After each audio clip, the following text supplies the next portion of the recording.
Going on YouTube, it's your boy JV. We're backing off another Marvel Rivals video. Today we're going over a how-to guide for beginners on understanding how to use the new character, Human Torch. He is a flying damage character. He's a lot of fun to use, but he can be a little intricate, and at first it could feel like he's not very good, or like you could obviously tell that that you're not using him the right way. So I just want to help you skip that and get right to melting with him in pubs and then into ranked, hopefully. Now, if you guys haven't subscribed to the channel, please do. It's an entirely free thing to do. And if you enjoy videos like this, make sure you like the video and then comment down below what other characters you'd like for me to do videos on in the future. Now let's get right into it. So Human Torch, as I said before, he is a flying character, so he's always flying. It's kind of like an Iron Man, which is what you want to think of when you're trying to process like how you want to use him. So if we start off with just a basic overview of his abilities, if I press left shift, he kind of does this fast flying ability. This is what it looks like, the speed. There is a bar on the right hand side that goes up and down based on like when you can use it again. This is his normal flying speed, which is pretty slow, but it's very similar to Iron Man. I probably would say in the future they're probably going to buff the speed of his boost a little bit more, but we'll see. Now, if we start with his left click, it's kind of like a shotgun. It does a blast, it charges up. Honestly, the flames in the middle, those little symbols, other characters, usually that means like that's how many of the blasts you can do, but it recharges so fast you don't even have to worry about it. But basically, he does kind of like a shotgun burst attack.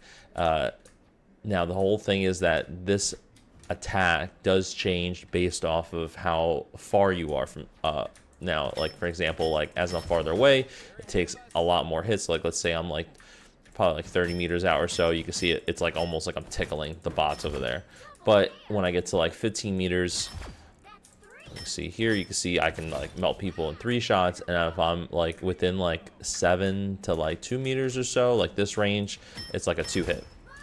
But majority of the time, you're probably not going to be that close. A lot of the time, you're going to be kind of like mid-range fighting for the most part. Now, if we want to go over his right click, you see there's these flames that are circling him. This is like kind of like a blast ability, where when I right click, it's like a force flame that has one of two things are going on. One is doing instant damage, and then 2 is doing like an ongoing like area effect where it's burning the enemy. And it does a good amount of damage over time, but the enemy just has to step out of it, and then they're no longer getting burnt. But what's pretty cool is you combine that with his next ability, which is his E, where when I say I throw these two here, right, and I press E, there's kind of like a flame wall where like it connects with each other.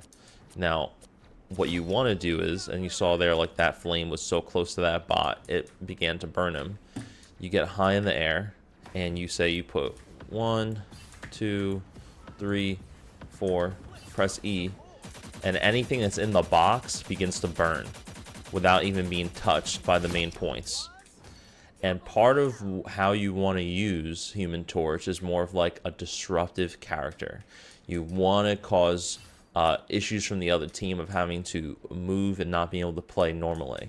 So like as an Iron Man thought process, like right, so like we're behind cover, our teammates are here, you're putting in hits, but like I said before, at a good distance away, you're really not putting in too much damage. Like that's a lot of hits there, and there's the enemy support team is regenerating them as it's going. So what you want to do is, as you're fighting, you're mixing in your blasts, and if you can, you want to try to box them in and make them be within the square, and then make them push in and out. And as they go to leave the line, they do take a burst of damage as well, which is pretty significant. So you kind of want to utilize him in that way. Now his next ability, which is F, and let me just make sure I have no ability cooldown on so you can see this, is a dive attack. So one, if I'm all the way down on the ground, it doesn't work. See how like I'm pressing F, I can't do it. So you do have to be a certain, at least like a decent height in the sky, and then I can press F and I dive down and do a burst attack onto any sort of space. And then you can use this to either attack, or you can use this as an escape ability. So like as an example, this is the guy here. I dive in, boom, I do a little bit of damage, and he gets like a kind of like a bounce back. Now, there's a couple different ways you want to do things. Let me just show you like a combination. So like one, you do hit, flame, dive, and you kind of doing like an the animation cancel and dive again. You get it kind of like an instant kill. But once that's down, remember, you don't really move too fast and you're stuck on the ground, and that's kind of like when Human Torch isn't the best and you can get melted. So you want to use that in only like particular situations where like it makes a lot of sense. Now, you can also do the wall ability that I was talking about. Like go like this and then dive, and you get more damage, but the flames will begin to go away after you dive a little bit quicker than if you didn't dive at all. And then there's the thought process of I'm in the middle of a fight and I'm like, oh my god, I'm gonna die.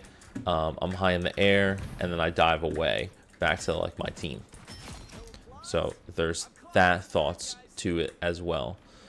So it really just depends on like how you want to use it, but it's definitely like the best way to use him is going to be behind cover, behind your teammates, and trying to form these walls that are going to cause burning effects. And you can see here, like, it doesn't even have to be a full square. It could just be like a triangle. But now let's say that there is like an object that's in the way, like this, and I go to connect. It's not connecting fully because of this thing here.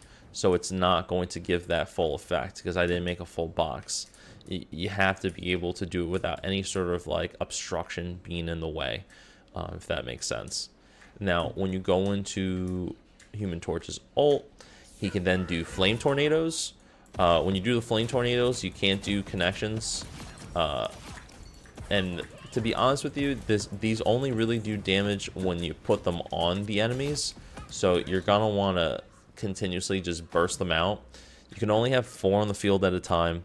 When you throw on the 5th one, like you see here, let me do it. 1, 2, 3, 4, and then I go 5, one of them disappears. So every time you get to the 5th one, disappears there. So, but regardless, when you're in this mode, you're just gonna want to just burst down these attacks as much as possible onto the enemies to output enough damage, because you're not in this mode for very long. Like you can see, I'm already out of it. So it's up and then it's gone. Now, for Human Torch's team up, he does, of course, have a Fantastic Four team up with his sister, Invisible Woman, where when I press C, I get this shield that's on me for additional health, which is pretty cool. Invisible Woman is a very common support character that a lot of people play, so you'll probably be able to utilize this a lot. Now, Human Torch's other really cool team up is with Storm. So basically what happens is Storm does her ult, and then you do your ult, and you turn her ult into kind of like a fire tornado, which is like insane. Now, of course, like this obviously makes it so that you have to talk with your teammate. You don't want to like do your ult and then it ends and then she does her ult and you didn't get timed correctly. But, you know, it's pretty cool. This is like one of the first team ups where like you actually have to interact with the other person, like at the correct time and just automatically, and then you do something. More than like a Hulk and Iron Man and Doctor Strange team up ability. So pretty sick, pretty cool. I love that one. But that's, for the most part, that's how the ability set goes. Like I said, you're going to want to play him like Iron Man. You're going to want to play behind cover. Utilize your right click and make walls as much as you can, causing issues for the enemies to not be able to stay where they are or stay in choke points. Being able to hold them a little bit more, and then of course when you have the right opportunities to, then you want to dive in to get your kills and then get on out. And like I said, the left click at a far distance doesn't really do too much damage, so when you have a chance to dive correctly, even after you use your right clicks and say you can't do them anymore and you already use your dive so you can't escape, you can do a good amount of damage up close. Like this left click is a 2-shot to like characters that have 250 health and below, and if they have a little bit more, it's not really going to take much. And probably like the best little combo that you can do would be a left click, right click, dive, boom, and then you keep it moving. And usually if the other enemy is close together, you'll be able to push them off. Some cool stuff you can do is, like, if you time your dives correctly, you can make enemies fall off the map. So because they get such a big jump, like if you play that correctly on the edges of certain maps where characters are like moving, you can get free kills just off of doing dives. But those are some quick tips and tricks on how to use Human Torch correctly. If you guys stayed all the way to the end of the video, I'd really appreciate it. If you guys haven't already subscribed to the channel, like the video, leave a comment down below if you learned anything from this. And I'll catch you guys in the next one. GG's and peace.